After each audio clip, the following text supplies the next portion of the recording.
Welcome to the Fantasy HQ podcast, all things NRL fantasy. Find us on YouTube, Spotify, and Facebook. Your hosts, Frosty and Stevo. Welcome everyone to the Fantasy HQ podcast, all things NRL fantasy. And today we have our team update, and we're going to discuss a couple big changes that we're looking at making because team lists have come out for some full strength teams for Vegas in their final sort of preseason game, along with some news on Terrell May that sort of has us very worried, and we sort of contemplating now if he's a massive avoid. So Frosty, how's it going? Are you looking forward to making a couple of changes already to our team? Yeah, good. Thanks, Stevo.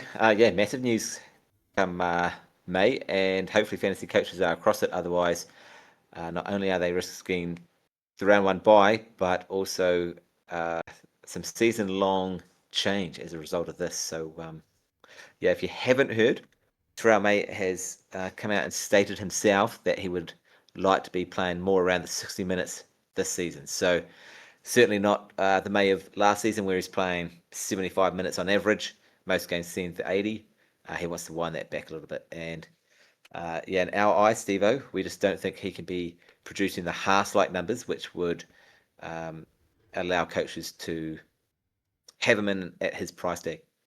Do you think if on average weekly he is playing, say, 60 to 65, which is about a 10 to 15 minute drop, do you think his points per minute increases with a bit of a rest every week? And does that mean he may get more attacking stats like offloads and runs up the middle? It works for Haas. He usually has that 15 or 10 to 15 minutes off.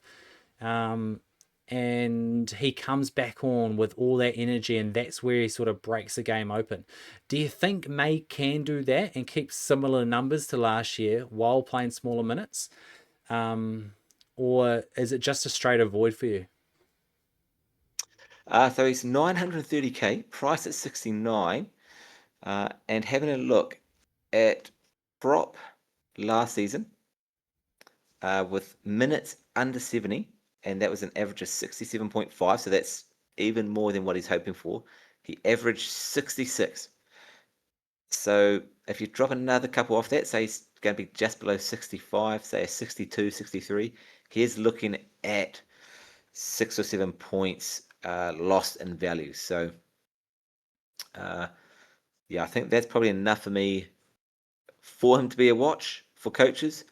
Obviously missing round one, and going off that, yeah, he could be 100k cheaper or so. Come rounds 9, 10, and if you hold off, he's got a second buy in 12. So after that first major buy in 13, he could be ideal for the picking.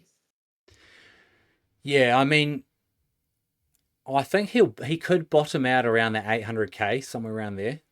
Yeah. Because he's always likely to have a boom game where he does go and score a try. Potentially, they go to overtime or something like that. He does play 70 minutes instead of 60, and he just hovers around that 800, 850k. So I do think maybe we consider not starting with him. I think it's a good option now, given that he said on a live stream, I think while gaming, that he is looking to only play 60 minutes. So yeah. I see his own percentage has dropped about 1.5%. He's now under 10% owned. So that is, he is a genuine pod now. And I think it's one where, he'll be a good scorer, but you're putting a lot of money away early that doesn't play round one. Yeah. Right. So if we have a look at our team then, I'll just pop in over here. No, we don't want Payne Haas. I think the smart option is for us to get rid of May from our team. So if I do take him out, now we had him on our bench as one of our sort of mid reserves, along with Bailey Hayward and the Cheese. Me personally, I want to get another reliable, good point scoring midden that has a bit of value potential. Is there anyone that sort of comes to your mind there? A mid. Can I run one past you? Yeah, go on, please. Toby Couchman is someone that Yeah. I am very excited on. He is in my personal team at the moment. It will depend how he goes a little bit, seeing that shoulder. If he has any inkling that he still has a bad shoulder or, something like that, I'd consider not. But at 691k, Toby Couchman is a dual player, plays mid and edge, so it gives you that bit of coverage. It's someone that I think is serious contention for getting up to around that 800k now that Jack de Bellin's out of the team. Yeah. So if I just bring him up here, he is owned by 14%. Average points last year of 54.3, but he had a couple games where he was out with injury, and that sort of dropped that back a bit. So I'm expecting him to at least gain about 60k in price and potential again around the 800k mark. Yeah, I like it. And we talk about making money in some of our other episodes, especially our head-to-head versus overall video, and what the first 10 weeks look like for any coach, no matter what game mode you're playing. And when it comes to guns, if you can find someone like a Couchman, who it might only be 50 or 60k, but if he can pick up 5 points of average and do that, that's a massive win for your fantasy team, compared to the guy we just spoke about, May, possibly looking at going the other way and losing, even if it was only 60 to 70k, with losing 5 points. Just that move alone from us, we're looking at, hopefully, in our minds, a net gain of about 120, maybe 150 odd thousand between having one or the other. So I think that is a great move for us, and I'm happy to lock that one in. Frees up a bit of cash too. So what are we sitting at now, Stevo? It gives us 242k to play with. There is a couple of things to note from Teamless already, and that's McEwen. He pulled out of last game. He was due to start in the last week's fixture. Had to pull out. I think he was a little bit injured just prior to game, and I see he's listed this week, but he is on the edge. He is on the bench on the interchange. Yeah. So whether or not he's just going to be like lightly brought back into the game, and he actually does go to starting for round 1 in Vegas, and is either on the interchange or not in the team. But there's a lot more risk there all of a sudden because Kant plays pretty good. He played last season, and they may look to just go with that familiarity to start. Yeah, it does have me concerned. And, while we're on the topic of back rows, Lasati's another one with the first trials. Storm listing a weak side. He's in amongst them, so that's slightly concerning. So us alongside a whole lot of other coaches may be changing a fair bit here. There is the Cowboys back rower, Lukey. Now, I don't know if I'd be comfortable having him as a starting edge because, like you mentioned in another episode, he may be looking at that 50 to 60-minute role, but at 300k, he's going to make money. So it's all right to have on the bench. Is he someone we look to bring in now, or do you think with the money we go up to a more solid gun option? I'll tell you what, let me just try this, see what happens. If we go McEwen to Lukey, if I go delete, we add in Lukey, that gives us 354k. If I then look to Moses, delete Moses, and go to a Nathan Cleary, the man himself, at 900k, he's in all of a sudden.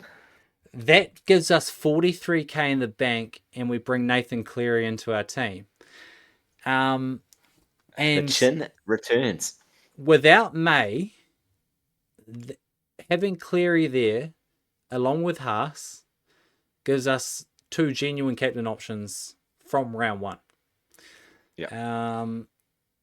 Now we can fiddle around with the ins and the outs in terms of the Farley, the Makasinis, because it's looking like those guys aren't going to be in the team. But until we get the likes of Setu 2 in the app and the Farmani for the Titans, until those guys are sort of loaded in here, we don't need to change them.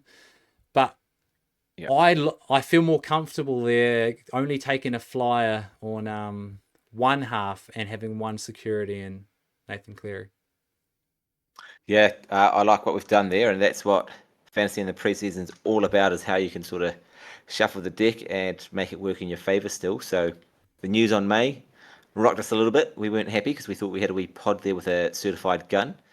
But Couchman, as we said, we're probably netting 150k in the first 10 rounds by doing that, while bringing in an out-and-out fantasy gun, if not GOAT, over the last few seasons in the chin, Nathan Cleary. So, yeah, happy days. Looking forward to that. I think we lock that in place for now, Stevo, and we see what the team lists next Tuesday bring when the rest of the league have their fuller strength sides named.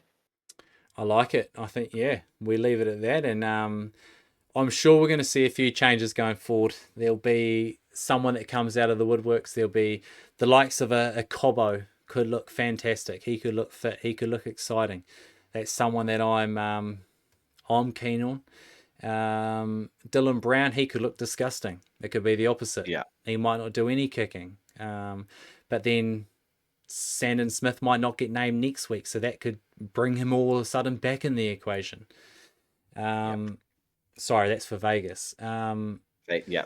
Well, I think that's a good point though. Like round one teams, these ones just went this weekend. Toby Couchman's brother Ryan returned from a long injury layoff himself, and he looked unbelievable. Was on the left edge, I believe it was. Looked unreal. Commentators were talking him up, got through the workload. Second trial team list roll round, that much closer to their first round, and he's on the bench. So, yeah, for the rest of the league, the rest of those games that aren't the Vegas teams, don't overreact with your teams. Don't go making 10, 12 changes, because, team list Tuesday will roll around again next Tuesday, and some of those guys that look fantastic may go back to a normal role with some of the other guys rolling back. So that'd be a big piece of advice for this weekend. Good advice there, Frosty. So we'll leave it at that, and we thank you everyone for watching. And if you have watched this far, let us know if you think Cleary is an option that you're going to take round one, because we're got him in there now, and a couple of weeks ago we were sort of leaving him right out. So things change very quickly at this time of year, and thankfully we have unlimited trades to do it with. Thank you everyone for watching. Thank you, Frosty, and we will see you on the next potty. Thanks, Stevo. We appreciate your support for the Fantasy HQ podcast, all things NRL fantasy. Subscribe on YouTube, follow on Spotify and Facebook, and most importantly, thanks for watching.